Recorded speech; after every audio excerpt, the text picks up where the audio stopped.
오늘은 대림절입니다. 대강절이라고도 합니다. 대림절은 우리를 구원하러 이 땅에 오신 예수님께 감사하며 다시 오실 예수님을 사모하며 기다리는 교회의 절기입니다. 예수님은 정치적인 라인을 따라서 오신 분이 아닙니다. 헤롯 계통의 왕이나 로마 통치자의 라인을 따라서 오신 분이 아닙니다. 예수님은 하나님의 라인을 따라서 오신 분입니다. 예수님이 초림했을 때 예수님을 만난 사람도 있고 그러지 못한 사람도 있습니다. 예수님을 만난 사람들은 밤에 밖에서 양을 치던 목자들이고 또 동방에서 온 박사들이고 메시아를 고대하며 기도했던 시므온과 안나고 또 수많은 세리와 죄인들이었습니다. 그들은 메시아를 보고 하나님께 감사드렸습니다. 죄의 사함을 받고 병 고침을 받고 하나님께 영광 돌리며 예수님의 제자가 되고 거듭난 삶을 살았습니다. 그런가 하면 같은 시대를 살고 같은 장소에 있었으면서도 예수님을 만나보지 못하고 메시아를 메시아인 줄 알지 못하고 그냥 스쳐간 사람들이 있습니다. 그보다 불행한 일이 또 어디에 있겠습니까? 그래서 이 시간에는 우리가 어떻게 하면 예수님을 만나고 복된 삶을 살 수 있는지에 대해서 말씀드리려고 합니다. 예수님은 이미 2000년 전에 이 땅에 오셨지만 지금도 끊임없이 우리에게 오십니다. 부활 성천하셔서 하나님 보좌 우편에 앉아 계시지만 말씀과 성령으로 오늘도 우리에게 찾아오시고 우리 가운데 거하시기를 원하십니다. 예수님을 만나느냐 못 만나냐에 따라서 우리 인생의 희비가 엇갈리고 삶의 성패가 결정됩니다.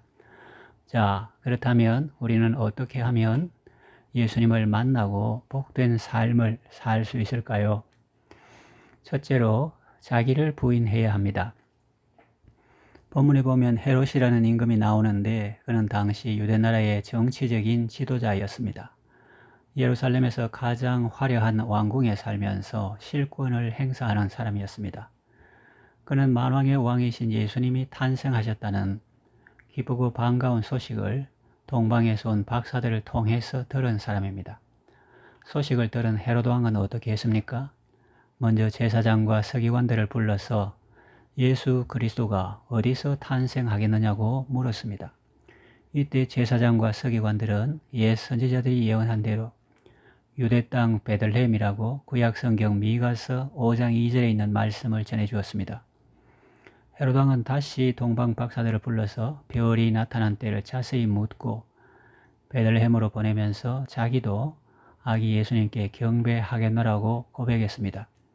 물론 이 고백은 진심에서 우러나온 고백이 아니고 예수님을 찾아 죽이기 위한 흉악한 마음의 표현이었습니다. 후에 헤롯 왕은 예수님을 죽이기 위하여 베들레헴과 그 지경 안에 있는 사내 아이들을 2살부터 그 아래까지 몽땅 잡아 죽이게 하였습니다. 그것은 폭군의 잔인한 행동이었습니다. 헤롯 왕이 이처럼 잔인한 행동을 취하게 된 이유가 무엇일까요? 자기의 왕권을 유지하기 위해서죠. 그는 자기 외에 다른 왕을 인정할 수 없었습니다. 유대인의 왕으로 오셨다는 그 아기를 시기하고 질투했습니다. 그는 욕심과 증오심으로 가득했습니다. 그래서 그는 예수님을 만나지 못했고 결국 예수님을 죽이려고 베들레헴의 영아들을 학살하기까지 했습니다. 우리가 예수님을 만나려면 먼저 자기를 부인해야 합니다. 그리고 예수님을 왕으로 모셔야 합니다. 예수님은 오늘 우레와 번개와 천둥으로 임하지 않습니다. 세미한 음성과 부드러운 음성으로 우리를 찾아오십니다. 찬송가 가사와 같이 예수가 우리를 부르는 소리, 그 음성은 부드러운 것입니다. 우리에게 다가오시는 하나님의 말씀은 세상의 냉엄한 논리나 강한 주장에 비하면 너무나 약하게 보입니다. 그래서 무시하기 쉽습니다. 역사의 기록을 보면 헤롯은 자기 왕권을 유지하려고 부인도 죽이고 아들도 죽인 전력이 있는 사람입니다. 그는 아기 예수를 죽이려고 베들레헴의 영아들까지 살해합니다. 그렇게 살던 자신은 결국 어떻게 되었습니까? 정신병자처럼 살다가 비참한 최후를 맞이했습니다. 하나님의 말씀이 우선 보기에는 약하게 보이고 부드럽게 보이고 아기처럼 보여도 그 말씀을 인정하고 그 그 말씀에 순종하며 살면 복을 받고 은혜를 받고 구원받습니다. 교회도 마찬가지입니다. 모든 성도들이 자기를 부인하고 자기 의를 내려놓고 예수님을 왕으로 인정하고 예수님의 말씀에 순종할 때 주께서 그 교회에 큰 복을 주십니다. 성도 개인도 마찬가지입니다. 이제까지 자기라는 왕국에서 왕 노릇하던 자아를 내려놓고 아기 예수님을 왕으로 인정하고 경배하는 삶을 살면 그 심령에 천국이 임합니다. 둘째로 말씀에 순종해야 합니다. 예수님을 제대로 만나지 못한 사람은 헤롯뿐만 아니라 당시의 종교적 지도자들도 마찬가지였습니다. 그들은 율법을 잘 알고 하나님을 잘 섬긴다고 자타가 공인하는 사람들이었습니다.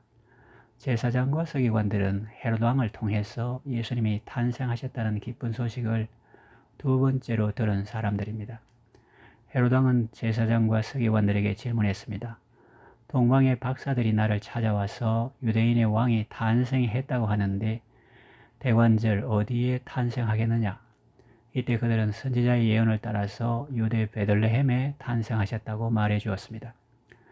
이처럼 예수님께서 탄생하셨다는 소문을 듣고 다른 사람에게 가르쳐 주기도 한 분들이 먼저 예수님께 가서 경배를 드렸더라면 얼마나 좋았겠습니까?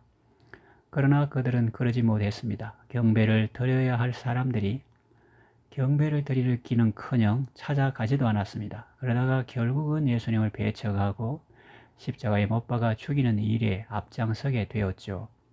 당시의 종교 지도자들은 예수님을 가까이 두고도 만나지 못했습니다. 왜 그랬을까요?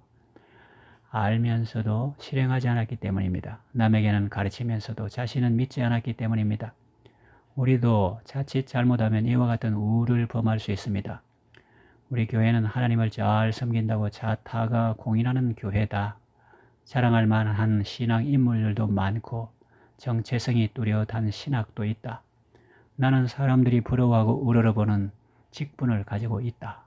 이처럼 사람이 자신에 대해서 긍지나 자부심을 품는 것은 좋습니다. 그러나 그런 것 때문에 예수님께 나아가지 못하고 예수님께 경배하지 못한다면 예수님 당시의 종교 지도자들과 무엇이 다르겠습니까? 하나님의 말씀에 순종하면 우리는 오늘날도 살아계신 예수님을 만날 수 있습니다. 예수님을 만나서 복을 받고 감사와 기쁨의 삶을 누릴 수 있습니다. 하나님의 말씀에 순종하고 아는 바를 실천함으로 여러분의 삶 속에 찾아오신 예수님을 만나시고 복된 삶을 사시기를 바랍니다. 셋째로 성령의 인도하심을 따라야 합니다. 본문에 동방 박사들이 나오는데 그들은 예수님을 만났고 예수님께 경배했습니다. 그들은 두 가지 계시를 따라 예수님을 찾아왔습니다. 첫째는 자연 계시입니다. 그들은 자연계에 나타난 별의 인도를 받았습니다. 둘째는 특별 계시입니다. 그들은 성경 말씀의 인도를 받았습니다. 동방 박사들은 예루살렘에 와서 사람들에게 이렇게 말했습니다. 마태복음 2장 2절 유대인의 왕으로 나시니가 어디 계시냐? 우리가 동방에서 그의 별을 보고 그에게 경배하러 왔노라. 그의 별을 보고 그에게 경배하러 왔다고 말합니다. 이것은 그들이 지어낸 말이 아니라 예부터 전해 내려오는 말씀을 그대로 말한 것입니다. 먼 옛날 구약시대에 하나님은 발람이라는 사람을 통하여 이렇게 말씀하셨습니다. 민수기 24장 15절에서 19절 부올의 아들 발람이 말하며 눈을 감았던 자가 말하며 하나님의 말씀을 듣는 자가 말하며 지극히 높으신 자의 지식을 아는 자 전능자의 환상을 보는 자 엎드려서 눈을 뜬 자가 말하기를 내가 그를 보아도 이때의 일이 아니며 내가 그를 바라보아도 가까운 일이 아니로다. 한 별이 야곱에게서 나오며 한 규가 이스라엘에게서 일어나서 모압을 이쪽에서 저쪽까지 쳐서 무찌르고 또 셋의 자식들을 다 멸하리로다. 그의 원수 에돔은 그들의 유산이 되고 그의 원수 세일도 그들의 유산이 되고 그와 동시에 이스라엘은 용감히 행동하리로다. 주권자가 야곱에게서 나서 남은 자들을 그 성읍에서 멸절하리로다. 이것은 가까이는 하나님께서 다윗 왕조를 통해서 이스라엘을 구원하신다는 의미이고 궁극적으로는 예수 그리스도를 통해서 인류를 구원하신다는 의미입니다. 발람은 지금은 그를 보아도 이때의 일이 아니며 그를 바라보아도 가까운 일은 아니라고 하면서 장차 한 별이 야곱에게서 나올 것이라고 했습니다. 그리고 주권자가 야곱에서 나올 것이라고 했습니다. 아마 이 예언이 그들의 조상들을 통해서 동방 박사들에게까지 전해져 내려왔을 것입니다. 그래서 그들은 늘 하늘의 현상을 주의 깊게 살펴보다가 특이한 큰 별이 나타났을 때 메시아 탄생을 직감하고 그 별의 인도를 따라서 왔을 것입니다. 그래서 박사들은 별의 인도를 따라 예수님 계신 곳까지 이르렀고 마침내 예수님을 만나고 그 예수님께 경배할 수 있었던 것입니다.